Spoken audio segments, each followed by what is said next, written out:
Sebenarnya ini kebetulan sih. Jadi saya itu waktu itu sama teman-teman masuk ke dalam radio tersebut hanya sebagai fans club. Bisa nggak ya suatu saat jadi penyiar? Ternyata bisa. Itu juga nggak sengaja. Saya juga sempat menjadi MC. Itu juga secara nggak sengaja. Kemudian kalau bicara mengenai profesi saya yang lain, banyak ya, semua diborong. Itu semua itu secara tidak sengaja. Jadi ini nggak begitu sampai rumah tuh bingung. Mau nunjukin siapa nih piala? Gitu. Ngerasa ada sesuatu yang hilang aja.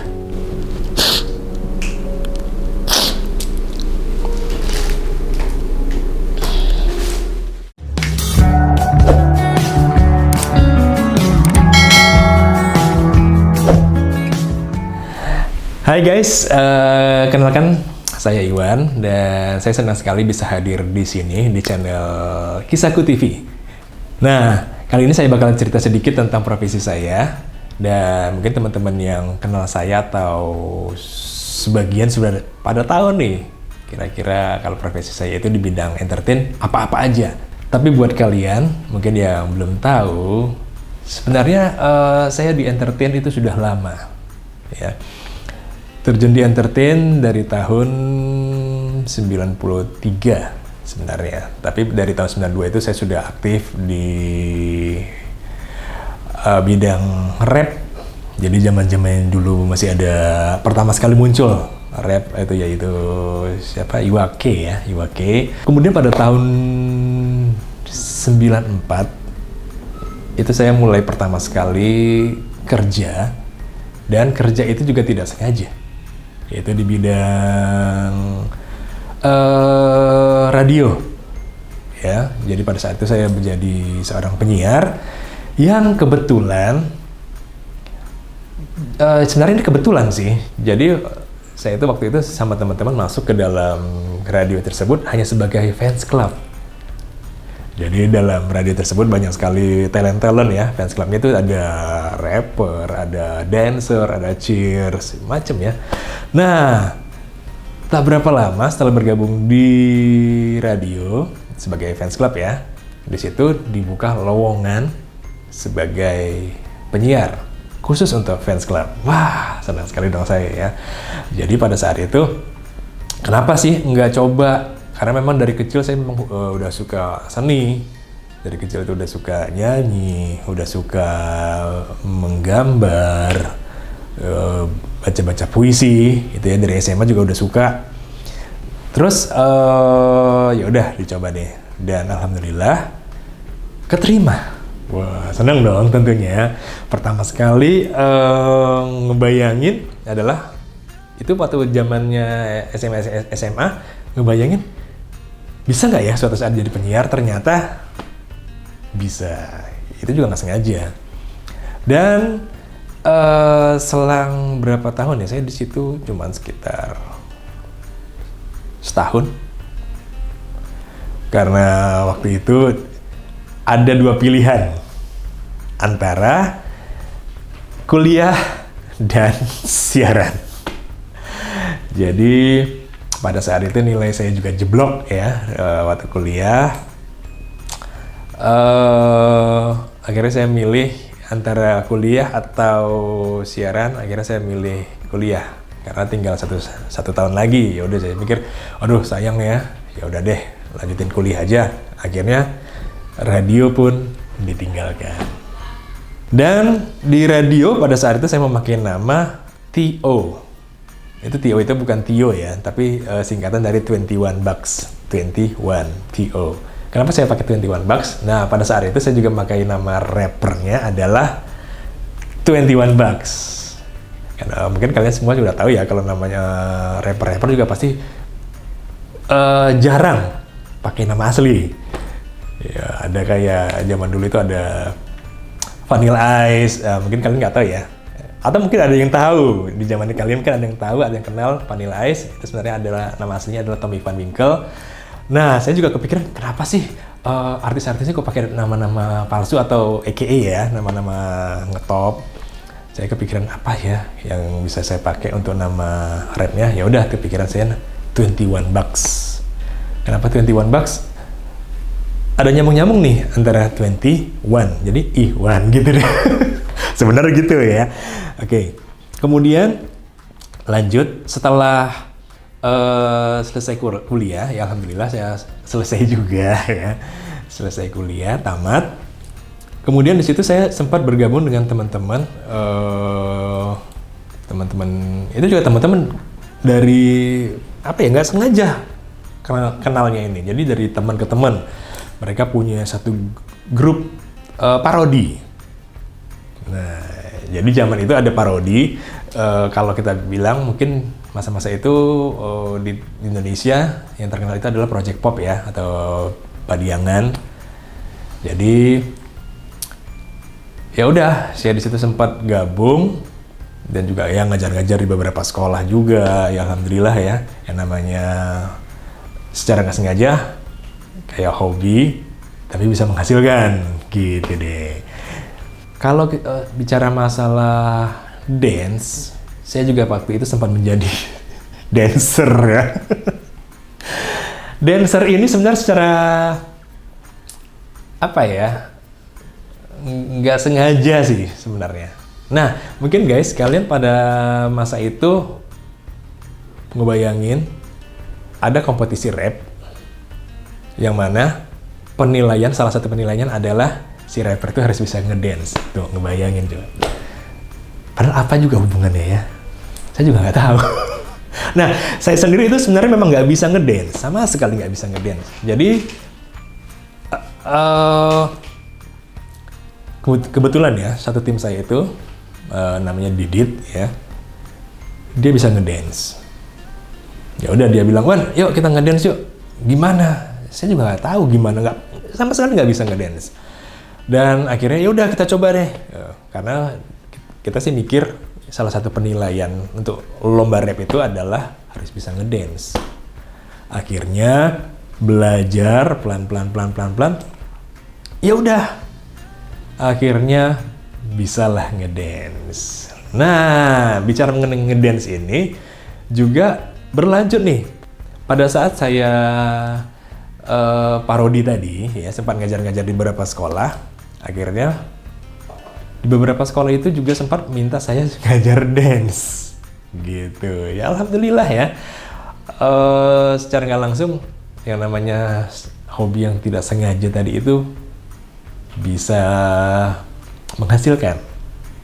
Oke, selain ngedance, pada masa itu masanya siaran, saya juga sempat menjadi MC. Disitulah saya pertama sekali nge-MC, itu sekitar tahun 1994. Kalau nggak salah ya 94 deh. Nah, itu juga secara nggak sengaja, jadi ada teman saya di radio, yang mana waktu itu ada event ulang tahun. Jadi teman saya ini udah oke nih, udah deal jadi MC. Pas udah mau hari H, teman saya itu nggak bisa. Akhirnya dia mencari pengganti, siapa sih yang bisa nge-MC. Ya udah, akhirnya ketemu saya. "Wan, MC dong." Ya, yang namanya saya itu nggak bisa nge-MC, nggak tahu apa-apa. Jadi ya tahu sendiri dong, kalau misalnya kita belum pernah melakukan sesuatu, kita dipaksa untuk melakukan itu, pasti bingung kan? Nah, ya sama seperti saya juga pada saat itu bingung. Akhirnya saya juga nanyalah sama si teman saya itu, "Gimana sih cara nge-MC?" Ya mungkin dia hanya ngasih gambaran aja. Yang penting kamu tuh harus pede, berhadapan dengan penonton ya, audiens. Usahakan jangan grogi. Ya gimana nggak grogi ya? Pasti kalian juga kalau misalnya pertama sekali melakukan sesuatu yang belum pernah kalian lakukan, pasti grogi juga ya, nervous. Kemudian kita harus tahu yang namanya isi acara. Kemudian ya kayak rundown ya, susunan acara juga kita harus tahu gitu. Disitulah pertama sekali saya nge-MC, dan alhamdulillah sampai sekarang detik ini juga masih ada lah beberapa teman-teman IO dan juga teman-teman lainnya yang memakai jasa saya sebagai MC gitu. Nah, Kemudian kalau bicara mengenai profesi saya yang lain, banyak ya, semua diborong. Jadi guys, sebenarnya saya ini kayak dari awal saya bilang tadi, itu semua itu secara tidak sengaja. Nah guys, ternyata pada tahun 99 itu ada salah seorang teman saya, ya dia bekerja di sebuah agensi mencari seorang instruktur. Itu instruktur dance. Nah kebetulan nih, semua itu secara kebetulan ya. Jadi beliau itu sempat kontak saya, "Wan, mau nggak nih kerja di sini?" Gitu. Ya udah, walaupun dengan apa ya, skill yang seadanya, memberanikan diri untuk mencoba tawaran teman saya tadi. Ya alhamdulillah sekali lagi saya terima di situ. Dan di situ benar-benar saya mendapatkan ilmu yang sangat banyak sekali. Kenapa? Karena dengan saya punya bakat dance yang hanya seadanya, nah di situ saya juga belajar bermacam tarian, dari mulai hip hop, ya salsa, rumba, cha-cha, macam semuanya. Tapi kebetulan memang saya hanya tertarik, nggak tahu ya, sampai sekarang hanya tertarik dengan yang namanya hip hop aja. Ada salah satu dance yang saya sukai, itu selain hip hop ya, itu adalah tap dance. Tap dance itu tarian yang pakai sepatu yang ada besinya tuh ya, gitu. Itu saya rasa kayaknya keren gitu, tap dance. Nah, akhirnya saya bekerja di agensi tersebut dari 99 sampai dengan 2004. Di situ saya banyak sekali mendapat ilmu, benar-benar sangat banyak, dan saya juga berterima kasih pada teman saya itu yang sudah mengajak saya untuk bergabung di situ. Jadi dari mulai ya manajemen, dari apa ya, masalah disiplin, terus masalah kalau ada event atau GR itu seperti apa. Ya banyak deh yang saya pelajari di situ. Dan pada saat 2004 saya resign dari agensi tersebut, saya buat satu ya dibilang agensi juga sih, tapi beda dengan yang agensi saya sebelumnya. Waktu itu saya buat khusus untuk anak-anak, jadi itu ya kids community ya, namanya Stage 81. Jadi di Stage 81 itu banyak nih, saya banyak ngumpulkan anak-anak, khususnya anak-anak semuanya yang hobi atau yang tertarik dengan bidang seni. Jadi pada saat itu ya kebetulan alhamdulillah saya banyak kenal dengan beberapa IO, dan pada saat misalnya mereka butuh butuh talent untuk event mereka, talent anak-anak, kita ada. Dari penyanyi anak-anak, dari model anak-anak, kemudian nari, rap. Saya juga buat rapper anak-anak waktu itu. Jadi ada tim anak-anak, saya buatin rap. Kemudian bermacam itulah talent anak-anak. Jadi kita waktu itu ready. Kebetulan ada teman saya juga yang biasa ngajar model, bergabung di situ. Ya udah, jadi ada nih spesialisasinya nih, misalnya yang ini ngajar model, yang ini ngajar dance, nah gitu deh. Tapi sekarang 81 itu juga udah tidak ada. Sebenarnya sih sayang ya, tapi ya mau gimana lagi, mungkin masalah ini juga ya, waktu. Anak-anak juga tumbuh besar semua. Saya juga waktu itu sempat sibuk, ada beberapa kegiatan di luar, jadi tidak konsen lagi di agensi saya itu. Udah deh, habis gitu aja habisnya ya. Tapi dari situ banyak sekali sih talent-talent yang berhasil ya, dari anak-anak didik saya itu yang berhasil sampai ke Jakarta, Mungkin kalian ada salah satu aja yang saya sebutin, namanya mungkin kalian kenal, itu Cut Meriska. Nah, itu termasuk salah satu murid kita juga ya. Dari kecil-kecil, dari dia masih belum sekolah lagi ya waktu itu ya, dari kecil sampai dia SMP, kemudian dia pindah ke Jakarta, itu dia pas SMA gitu. Saya juga waktu itu sempat mencoba-coba. Jadi waktu itu ada IO, salah satu IO mau bikin event, itu event anak-anak ya di Kota Medan. Jadi mereka butuh talent storyteller atau pendongeng. Jadi minta sama kita nih, dancer ada? Oh ada. Gitu. Kemudian ada singer, penyanyi? Ada. Nah, mereka minta ada storyteller, pendongeng. Kebetulan waktu itu teman saya ada, ya kita bilang langsung mau oke kan dong ya. Ada. Nah, waktu berjalan, sudah mau hari H, itu hampir seminggu nih ya. Saya belum ketemu ya kontak teman saya itu yang pendongeng itu.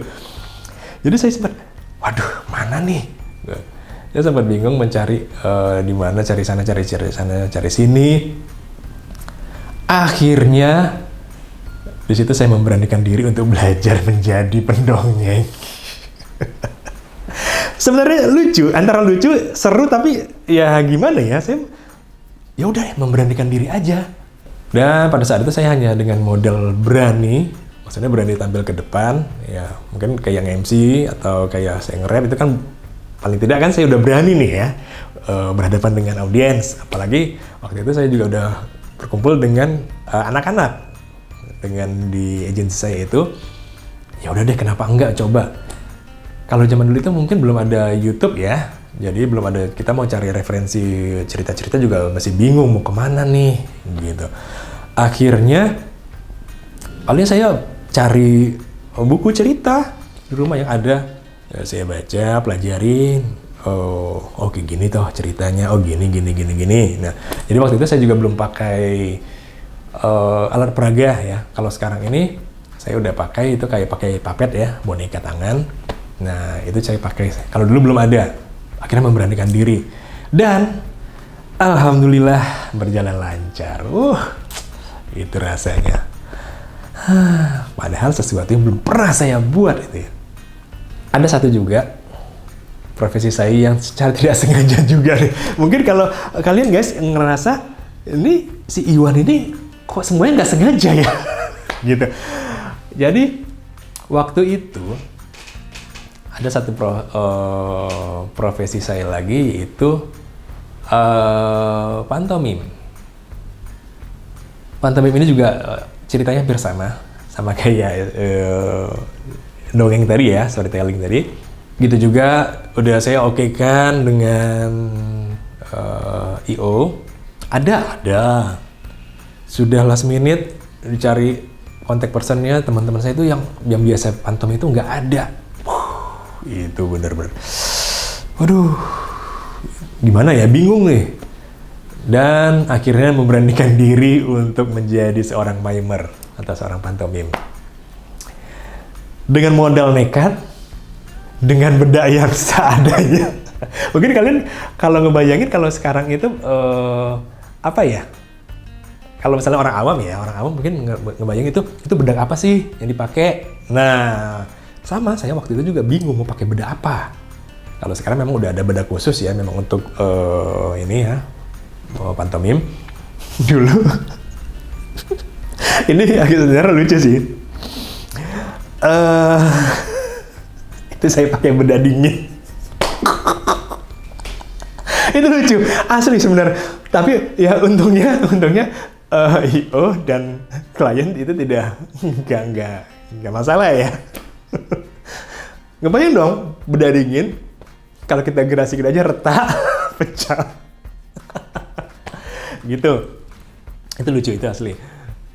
Dan akhirnya sampai sekarang, ya alhamdulillah, profesi itu masih saya jalanin. Walaupun yang namanya mungkin udah berapa bulan ini event udah nggak ada ya. Tapi Terakhir sekali kemarin itu saya sempat perform itu bulan berapa ya, Januari kalau nggak salah. Ada. Jadi ada satu lagi, dulu masih kecil, zaman SD. Mungkin bukan saya aja. Kalian juga mungkin sempat suka dengan satu profesi ini, yaitu magician, ya. Kalau bahasa ininya pesulap ya, atau tukang sulap kata orang gitu. Nah, jadi termotivasi dari masih kecil nih, jadi zaman kecil, wah gila nih, itu burung keluar dari mana ya, gitu. Terus, wah itu kok tadi yang kosong, kok ada binatang gitu. Terus, wah ini uang bisa berubah jadi banyak gitu. Siapa sih yang nggak ngiler ya? Atau mungkin ngerasa bangga punya skill atau kemampuan bisa merubah sesuatu yang tidak ada menjadi ada, pasti dong. Nah, saya waktu itu sempat kepikiran nih, masih zaman SD atau SMP. Wah seru ya kalau jadi pesulap, gitu. Akhirnya sampailah masa dimana pada saat itu muncul di Indonesia itu. Sebenarnya waktu zaman SD sudah banyak ya, SD SMP ada pesulap zaman dulu itu, ada siapa ya, Robin ya, Pak Robin gitu. Jadi mulai boomingnya lagi itu zaman Dedi ya. Nah, wah seru tuh ngebayangin bisa jadi magician. Akhirnya di tahun 2005 saya sempat belajar. Dan iseng-iseng sih sebenarnya, iseng-iseng. Di situ saya sempat berpikiran gini, kayaknya asik ya kalau nge-MC sambil sulap, atau paling nggak asik ya kalau ngedongeng sambil sulap. Nah, saya ngebayangin itu kayaknya belum pernah ada gitu, nggak tahu kalau sekarang ya. Jadi ya udah deh belajar basic yang namanya sulap itu, basicnya kartu ya. Wah. Jadi kemana-mana tuh waktu itu megangin kartu aja, sampai orang-orang yang ngelihat jadi apa ya, sebenarnya sempat risih ya, walaupun kadang pasti pandangan orang kartu itu kan ya negatif ya gitu. Tapi saya pikir terserah deh orang mau bilang apa, toh kita juga nggak ngelakukan hal yang bukan yang negatif gitu. Jadi memang prinsipnya atau apa ya, waktu itu kalau basicnya untuk sulap itu kartu. Memang benar, kalau apa ya, kita berapa hari aja nggak megang kartu itu kayaknya aneh gitu. Sekarang aja sebenarnya saya juga udah lama nggak megang kartu gitu. Secara memang waktu itu saya sempat aktif cuman 1 tahun untuk show off ya, atau perform. Dan setelahnya saya hanya di belakang layar. Kenapa? Jadi waktu itu saya sempat kepikiran, ketemu nih sama temen yang hobi juga sulap. Yuk kita buat grup sulap. Ya udah, kita buat. Akhirnya jadilah sulapnya. Nama timnya itu El Bugiardo. Nah, kemudian udah jadi, masuk lagi nih. Ada 1 orang lagi. Sebenarnya saya waktu itu iseng-iseng untuk buat grup sulap itu. Tapi akhirnya